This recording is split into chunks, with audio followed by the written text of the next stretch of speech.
अगर आप समझदार हैं लेकिन अनुशासित नहीं हैं, तो यूलिसिस नियम का उपयोग करें। अभी एक समझदारी भरा निर्णय लें जिससे आप भविष्य में एक निश्चित तरीके से कार्य करने के लिए मजबूर हों। आपको एक ऐसा सिस्टम बनाना चाहिए जो आपको स्वयं से सुरक्षित रखे। अपनी एक यात्रा में यूलिसिस को साइरन्स रीफ के पास से गुजरना पड़ा, जो जहाज के मलबों और कंकालों से भरा था, क्योंकि कोई भी नाविक या जहाज कभी भी वहां से नहीं गुजर सके। साइरन्स का गीत नाविकों को मतिभ्रम होता था, उन्हें वह दिखाते थे जो उन्हें सबसे अधिक चाहिए होता था, जिससे उनके जहाज चट्टानों से टकरा जाते थे, जहां सरब गाने वाले उन्हें खा जाते थे।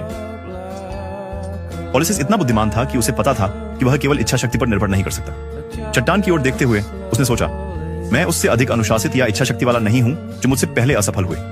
लेकिन वह फिर भी सिरन के गीत को सुनना चाहता था, इसलिए उसने अपने दल को आदेश दिया कि वे अपने कानों में मोम डाल लें और उसे 10 रस्सियों से मस्तूल से बांध दें। उसने उनको चेतावनी दी, उन नाविकों की तरह जो मरे, मेरी इच्छा शक्ति कमजोर है।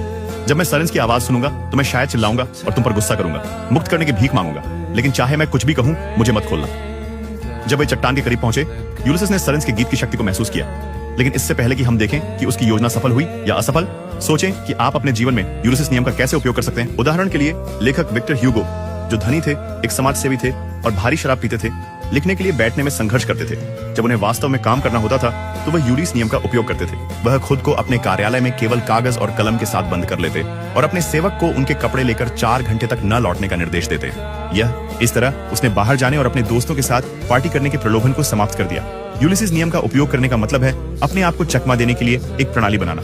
प्रलोभन का विरोध करने की कोशिश करने के बजाय आप अपनी बुद्धिमत्ता का उपयोग करके इसे हटा देते हैं। उदाहरण के लिए एक यूट्यूबर है जो सुबह के शुरुआती घंटों में ध्यान केंद्रित करने के लिए यूलिसिस कंटेनर का उपयोग करता है। वह अपने फोन को टाइमर वाली कंटेनर में बंद कर देता है, जिसे 3 घंटे के लिए सेट किया जाता है, जिससे काम करते समय फोन चेक करने का प्रलोभन दूर हो जाता है। जो नहीं समझते, इच्छा शक्ति एक मांसपेशी की तरह है और यह दिन भर में थक जाती है। यही कारण है कि सुबह में स्वस्थ खाना आसान होता है और रात में अधिक आम होता है कि आप अपनी डाइट तोड़ दें जब आप थके होते हैं और आपकी इच्छा शक्ति कमजोर होती है। समझदार लोग खुद को मस्तूल से बांध लेते हैं। वे मानते हैं कि उनकी इच्छा शक्ति सीमित नहीं है और अपनी बुद्धिमानी का उपयोग प्रलोभनों को दूर करने के लिए करते हैं। जब साइरन्स ने गाना शुरू किया तो यूलिसिस ने वह सुना जिसकी उसे सबसे अधिक चाह थी, उसकी पत्नी पेनेलोपी और उसका बेटा टेलेमेकस रीफ से पुकारते हुए, यूलिसिस, हम तुमसे प्यार करते हैं, हमें आवश्यकता है। यूलिसिस ने अपना मानसिक संतुलन खो दिया, मस्तूल के खिलाफ संघर्ष करते हुए और अपने नाविकों को कोसते हुए।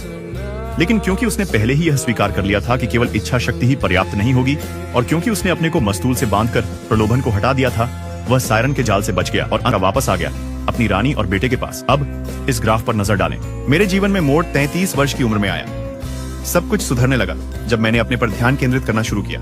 यह बदलाव एटॉमिक हैबिट्स पढ़ने के बाद आया और मुझे इस बात की निराशा है कि मैंने इसे पहले क्यों नहीं पढ़ा। जो लोग इसे 30 की उम्र से पहले पढ़ते हैं उनके पास एक बड़ा फायदा होता है। मेरी प्रोफाइल के पहले वीडियो में मैं आपको इसे मुफ्त में डाउनलोड करने का तरीका दिखाऊंगा।